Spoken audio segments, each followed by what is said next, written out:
Bentar ya. Ini yang terkenal.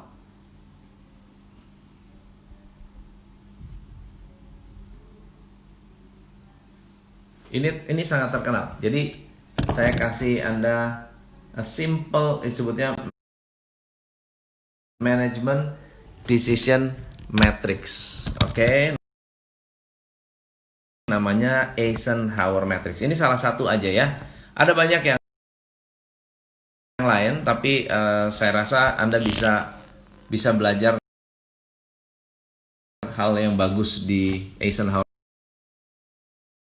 matrix ini. Jadi gini, setiap keputusan akan mempengaruhi 4 hal. Oke, 4 hal. Hal yang pertama adalah hal-hal yang penting, yang Anda anggap penting, hal-hal yang tidak penting, hal-hal yang urgent, dan hal-hal yang not urgent. Oke? Jadi ketika Anda diminta untuk mengambil keputusan, langkah pertama biasanya kita lakukan ini. Misalnya contohnya ya. Hari ini mau olahraga nggak? Nah, halo, ayo hari ini olahraga nggak? Selamat malam, Roma. Hari ini olahraga nggak? Olahraga, tapi kapan? Gimana ya? Ntar deh, gue putusin deh. Nah, itu masalah tuh. Kita coba putusin deh. Olahraga itu important atau not important? Oh, important. Urgent atau not urgent? Oh, not urgent. Kalau not urgent, tentukan jadwal. Atau buat jadwal rutin. Yang not urgent, buatlah jadwal yang rutin. Contohnya, olahraga. Pokoknya setiap jam 5 sore, saya olahraga sampai jam 6 sore. That's it. Jadi jam 5 udah jamnya olahraga. Very important, but not urgent. Ya udah putusin jamnya. Nah, tapi kalau misalnya Anda bilang gini, kita ke mall yuk. Nah, ke mall yuk. Urgent nggak? Not urgent. Important nggak? Not important. Langsung aja eliminate. Gitu, misalnya. Terus Anda bilang nih, ada nggak keputusan lain? Misalnya contohnya, kita harus meeting sama tim. Kita mesti meeting sama tim. Meeting apa? Meeting sales. Tanya nih, urgent atau not urgent? Urgent atau not urgent? Oh, not urgent. Nggak urgent sih, nggak ada masalah yang serius. Oke. Important atau tidak? Important, bikin jadwal rutin. Bikin jadwal rutin, jangan jadwal dadakan. Jangan jadwal dadakan. Oke? Jadwalnya kapan? Setiap hari Senin jam 9 sampai jam 10 adalah meeting dengan anak sales. Gitu ya. Nah, sekarang ada yang lain nggak? Misalnya contohnya, coach, saya agak sulit nih menentukan jadwal. Kenapa susah menentukan jadwal? Ya, karena seringkali dapat interupsi. Oh ya? Interupsinya apa?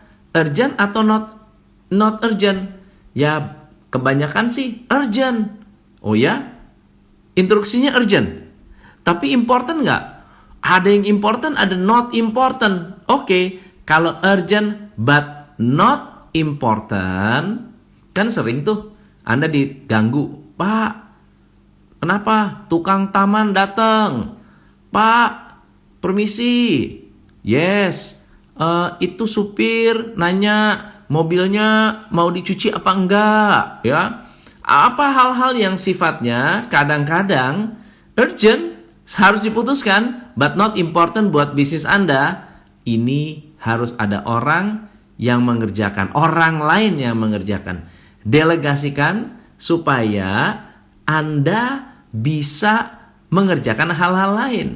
Oke? Gimana dengan kalau urgent dan important Anda kerjakan sekarang? Anda kerjakan langsung. Gitu. Oke? Ini yang disebut Eisenhower matrix. Nah, Eisenhower matrix adalah satu tools menurut saya yang simple tapi seringkali kita lupakan. Nah, yang kadang-kadang kita tidak jalankan ya dalam pekerjaan kita sehari-hari. Kita pengen mengambil satu keputusan yang bagus, kita pengen mengambil keputusan yang luar biasa, tapi kita bilang, waduh, saya nggak ada waktu. Wah, ya kan? Selalu bilang, waduh bos, nggak ada waktu pak. Kalau nggak ada waktu gimana? Kalau nggak ada waktu, Anda melakukan list pekerjaan atau list tugas-tugas. Coba Anda buat daftar pekerjaan Anda. Dari awal sampai akhir, dari pagi sampai malam. Coba di list. Dibuat listnya, oke. Lalu Anda masukkan satu-satu. Tanya satu-satu. Pekerjaan ini urgent atau not urgent? Important atau not important? Oh, ternyata saya kerjakan ini karena urgent dan important. Ya, semuanya emergency. Semuanya serba emergency. Ayo bertubi-tubi harus datang ke Anda. Oke? Apa yang terjadi kalau 80% waktu Anda mengerjakan hal-hal yang urgent dan important? Yang urgent dan important, semuanya serba urgent, semuanya serba penting, semua serba mendesak. Apa kira-kira efeknya? Efeknya Anda akan kelelahan dan kehabisan waktu. Pertanyaannya, kita perlu menggali lebih dalam. Kenapa? Saya mengerjakan semua hal-hal yang urgent dan important. Kenapa? Karena pada saat hal-hal ini belum urgent, Anda tunda. Contoh ya, pajak. Pajak itu urgent dan important nggak? Not urgent. Important ya, lumayan important. Tapi kalau Anda tunda, semuanya serba last minute, Anda akan hektik. Anak buah Anda sama. Berapa banyak dari anak buah kita yang mengerjakan segala sesuatu last minute? Contohnya penagihan. Harusnya bisa tagih awal bulan. Nagih awal bulan supaya pertengahan bulan udah terima duit. Ini awal bulan dibiarin sampai mendekati akhir bulan. Wah, sibuk. Jadi kalau bicara grafik itu awal bulan landai, akhir bulan langsung naik. Omset juga sama. Awal bulan tenang, akhir bulan naik. Sampai kapan kita mau begitu?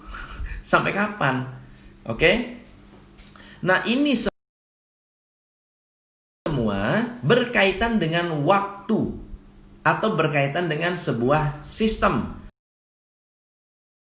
Kalau Anda mau membangun ini, membangun kemampuan untuk mengambil keputusan, ternyata bisa disistemasi. Anda bisa desain sebuah sistem agar orang yang bekerja dengan Anda itu bisa menjalankan tugas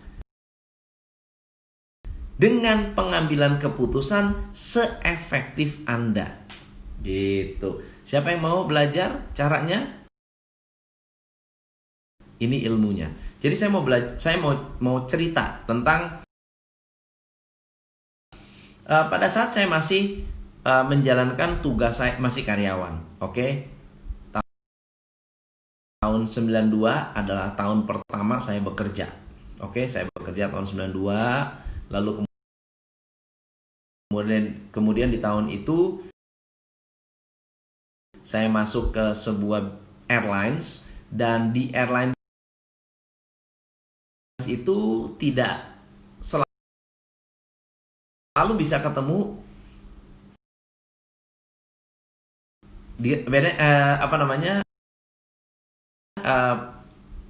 deputy manager atau airport manager, karena saya di airport ya. Nggak selalu, paling ketemunya koordinator begitu. Koordinator pun di bawahnya ada supervisor. Tapi supervisor pun nggak selalu berdekatan dengan kita. Jadi kalau kita suatu saat ada masalah dengan customer, masalah dengan siapa misalnya, masalah dengan customer, atau kita harus ambil satu keputusan yang tidak ada supervisor, kita harus ambil keputusan. Gimana cara ambil keputusannya? Saya mengambil manual. Di dalam manual itu ada kebijakan. Oke? Di sana ada kebijakan. Oh, kalau ada anak mau terbang tidak ditemani oleh orang dewasa, itu ada kebijakannya. Kalau ada orang pakai kursi roda lalu kemudian mau check in, itu ada kebijakannya. Kalau kita sampai nggak tahu salah penanganan, itu bisa bahaya. Jadi apa yang harus kita lakukan? Cek manualnya. Cek manualnya. Dan di situ semua sudah jelas banget kebijakannya. Mudah dibaca, mudah dicari, bisa diambil satu keputusan. Misalnya ada keputusan yang simple ya. Setiap jarang ada kejadian. Tahu-tahu ada orang meninggal di dalam pesawat. Jarang kejadian tuh. Ya, satu dari berapa ribu penerbangan, berapa ratus orang, berapa ribu orang, itu kejadiannya jarang sekali. Pertanyaannya, kalau sampai itu terjadi, apa yang harus Anda lakukan? Nah, di situ ada yang namanya manual. Di situ ada manual, di manual itu ada kebijakan, di kebijakan itu kita bisa ambil sebuah keputusan. Itu yang disebut sistem. Oke? Teman-teman, kalau Anda bisa membuat tim Anda menjalankan sebuah sistem, kalau bisnis ya, kalau bisnis itu kan saya selalu mengingatkan ada 4 syarat membangun sebuah bisnis yang sehat. 1, profitability-nya bagus. Kalau nggak untung berarti jangan dijalankan. Yang kedua, bisa diduplikasi. Ini urutannya nih, bisa diduplikasi dulu. Karena Anda mensistemasi tanpa Anda menduplikat. Kalau tidak bisa diduplikasi, nggak bisa disistemasi. Itu aja. Simpelnya sesederhana itu. Harus bisa diduplikasi. Yang ketiga, harus bisa dijalankan dengan sistem. Dan yang keempat adalah punya professional management. Manajemen yang menjalankan sistem. Gitu. Nah, kalau kita sudah menjalankan ini, lalu kemudian kita menjalankan sistem dengan benar, lalu kita bisa membuat bisnis kita profit, bisa duplikasi, bisa berjalan dengan sistem, ada manajemen, Anda bisa lepas kendali dan membiarkan manajemen menjalankan semua pekerjaan yang sifatnya apa? Bisa didelegasikan. Lalu kerjaan kita gimana? Autopilot. Yes, bisnis autopilot. Tapi Anda tetap punya tugas sebagai seorang leader, yaitu apa? Mengembangkan bisnis untuk kemajuan di masa depan, supaya bisnis Anda terus bertumbuh. Begitu. Oke?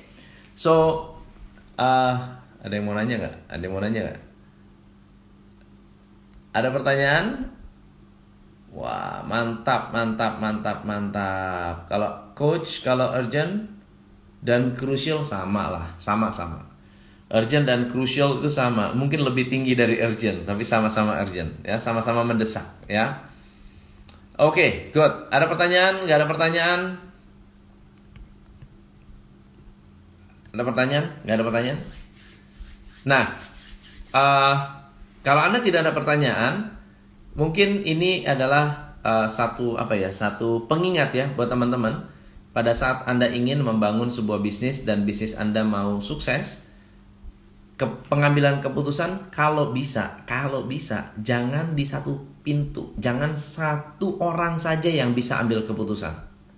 Karena kalau hanya satu orang yang mengambil keputusan, kita akan jadi pusat pengambilan keputusan. Bisa salah, bisa melakukan kesalahan. Ya, bisa, wah gila lu, gak ada dia pak, gak bisa jalan kalau gitu pak. Berarti gak bisa duplikasi tuh. Sorry pak, gak ada orangnya pak, saya gak bisa ambil keputusan. Udah lewat deh. Begitu. Ya. Yang kedua, kalau kita misalnya pada saat sudah tahu rutin, ya, ada hal-hal yang sifatnya rutin, sudah jelas ya, sehari-hari itu rutin kondisinya seperti apa, cepat-cepat dibuat yang disebut manual. Cepat-cepat membuat manual. Segala sesuatu yang sifatnya rutin bisa didelegasikan, bisa diberikan tanggung jawab ke orang lain. Tetapi nggak bisa kalau tidak tertulis. Semua yang sifatnya rutin harus tertulis, teman-teman. Jadi jangan dibiarkan tidak tertulis. Saya mengajarkan ini tuh di Fundamental System for Business Growth. Kita sekarang programnya kan Business Restart. Acaranya 2 minggu sekali. Jadi kalau Anda, ini lebih advance dari workshop from home. Kita mengadakannya namanya Business Restart. Agak sedikit beda karena lebih advance dari workshop from home. Kalau di workshop from home, kita banyak sekali hal-hal yang sifatnya aplikatif. Tapi kalau di Business Restart akan ada banyak sekali template yang akan saya berikan. Nah, akan ada 2 workshop namanya Cash Flow Transformation. Nanti Anda akan belajar bagaimana cara mengukur investasi yang tepat. Bagaimana kalau Anda beli insurance, ya, insurance ini menguntungkan apa enggak. Ini gampang. Jadi Anda jago ngitung. Jadi nggak sembarangan membeli. Anda misalnya, beli reksadana, janjinya bisa berapa? Anda bisa prediksi tuh investment Anda tumbuh berapa. Kalau misalnya dengan janji, kan kalau Anda misalnya ke bibit gitu ya, di situ kan ada tuh annual return-nya 7%, annual return-nya 5%, annual return-nya berapa persen. Anda bisa ngitung tuh. Anda bisa bantu, Anda bisa mengkalkulasi kira-kira worth it nggak buat saya masuk ke reksadana ini, ya.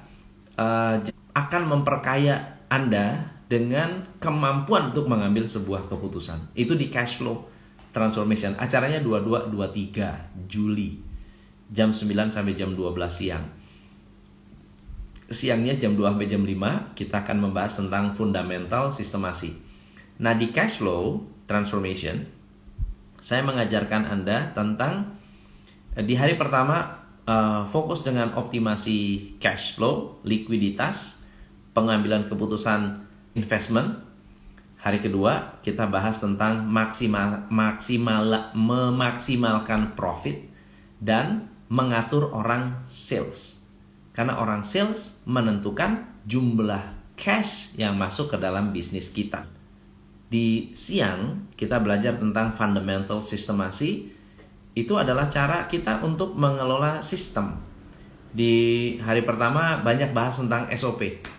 Bahas banyak bagaimana Anda yang bisa diterapkan dengan cepat, dengan mudah, dengan simple. Oke? Hari kedua kita bahas marketing. Kita akan bahas marketing. Ada sekitar 50 strategi marketing yang bakal saya bedah, beberapa strategi-strategi kunci untuk membuat sistem Anda benar-benar bisa diduplikasi dan bisa dikembangkan dengan lebih efektif. Oke? So kalau Anda mau belajar 0811595979. Oke, 0811595979. Ada pertanyaan? Ini saya pin ya teman-teman ya. Manajemen retail sembako, bolehkah kita sering tambah barang baru? Oke. Retail sebetulnya retail itu apa sih? Barang lengkap, harga terjangkau. 2 itu. Tapi Anda perlu hati-hati. Ketika menambah barang, harus dipastikan barang itu adalah barang fast moving atau slow moving. Dan berapa banyak, kalau bukan, karena retail itu ada banyak macam ya. Retail itu ada specialty store, ada supermarket, ada hypermarket, ada convenience store. Anda masuk kategori apa? Specialty store Yang boleh ditambah adalah yang berkaitan dengan specialty-nya. Misalnya sport, baju kaitannya dengan sport lah ya, sepatu celana olahraga, kaos olahraga, kaos kaki olahraga, topi olahraga, kacamata olahraga, semua serba olahraga, itu namanya specialty. Jadi satu kategori hypermarket. Nah, hypermarket itu dia menciptakan yang disebut kelengkapan. Dari ujung ke ujung ada, ya, dari fresh foodnya ada. Nah, Anda masuknya kecil kayak convenience store, itu harus berhati-hati sekali nambah item. Harus berhati-hati sekali. Kenapa? Karena convenience store itu kan limited space. Tempatnya sempit, tempatnya sedikit. Jorok, ya, jadi jorok, nggak tertata dengan baik. Itu yang pertama. Yang kedua, convenience store namanya convenience. Mencari barang-barang yang convenient. Barang-barang yang gampang lambat. Convenience store itu you cannot afford stocks karena turnovernya harus tinggi sekali begitu. Ingin nanya Coach, tunggu ya. Coach, kalau setiap tugas sisipan dari pimpinan urgent 80% dari waktu kita, apa yang bisa kita lakukan dengan hal tersebut? Kalau setiap tugas sisipan dari pimpinan urgent 80%, nah ini harus duduk sama pimpinan, oke? Harus duduk dengan pimpinan, jangan-jangan pimpinan kita nggak ngerti konsep Eisenhower Matrix. Kalau bisa duduk sama mereka untuk menyusun mana yang urgent, mana yang important. Ini penting banget untuk kita menyusun prioritas supaya sepakat nih. Karena jangan-jangan urgent buat dia belum tentu urgent buat kita, sebaliknya urgent buat kita belum tentu urgent buat dia. Oke? Yang cara manajemen keuangan yang benar mohon dibalas Om. Oke. Manajemen keuangan dari sisi mana dulu yang mau dibahas? Kalau dari yang paling sederhana adalah pencatatan yang rapi. Dasar dari manajemen keuangan itu apa sih? Aktivitas dijadikan informasi atau dijadikan pencatatan. Dari aktivitas jual beli menjadi laporan keuangan. Itu dasar yang paling penting. Kalau tidak ada pencatatan, itu namanya belum mengelola. Kalau ada yang mencatat, ada yang mengukur, kita bisa memperbaiki, ya. Manajemen return sembako sudah. Dalam hal membuat keputusan seringkali kita salah untuk membantu. Mohon materi tadi share ke WA. Materi tadi share di WA. Yang mana ya? Ada di video ini, nanti bisa langsung lihat. Ya, simple aja kok. Dalam hal membuat keputusan seringkali salah untuk membantu. Gitu ya. Oke. Malam. Coach, kalau bisnis custom sulit diduplikasi. Yes, itu salah satu bisnis yang resiko tidak bisa duplikasi. Sama seperti ada orang yang jago banget ngejahit. Oke, jago ngejahit, tapi dia nggak mau mensistemasi. Dia nggak mau sistemasi. Makanya saya harus ajarin teman-teman tuh, ya, supaya benar-benar tidak ada yang tidak bisa disistemasi sebenarnya. Tidak ada, itu keputusan. Karena ada hal-hal yang bisa kita pilah-pilah. Yang ini bisa disistemkan, yang ini tidak perlu disistemkan, yang ini harus dipegang, yang ini nggak usah dipegang. Itu sebetulnya bisa, nggak ada yang nggak bisa. Rolls Royce itu custom, tapi bisa mendunia. Kok bisa? Ya karena disistemasi gitu. Oke. Apalagi nanya manajemen keuangan yang benar. Cara membuat sistem manajemen perusahaan yang sehat. Coach, cara membuat manajer profesional seperti apa? Saya ada video tentang bagaimana menjadi manajer yang profesional itu di YouTube. Di YouTube. Cara membuat sistem manajemen perusahaan yang sehat. Sistem perusahaan, ya, sistem perusahaan itu berjenjang. Paling rendah itu adalah blueprint. Blueprint adalah dasarnya sistem. Sistemnya sistem. Itu namanya blueprint. Blueprint itu kalau Anda nggak bisa apa ya, yang namanya sistem. Kalau Anda tidak punya, kita bangun rumah ya, kita bayangkan kita bangun rumah, oke? Saya mau bangun rumah, tapi nggak punya gambar. Apa yang terjadi? Kalau nggak punya gambar, saya tidak bisa mendelegasikan apapun juga. Kalaupun saya biarkan rumah itu dibuat tanpa ada gambar, nah itu akan menjadi bumerang buat kita. Itu repot loh, ya. Nah, jadi gimana caranya? Kita membuat sistem di dasar, di landasannya. Landasan pertama itu adalah punya blueprint, punya gambar. Gambar ini yang membuat kita bisa ambil keputusan mau bikin kerangka atau fondasi apa. Contohnya begini, kalau blueprint saya adalah misalnya McDonald ya. McDonald tuh blueprintnya apa sih?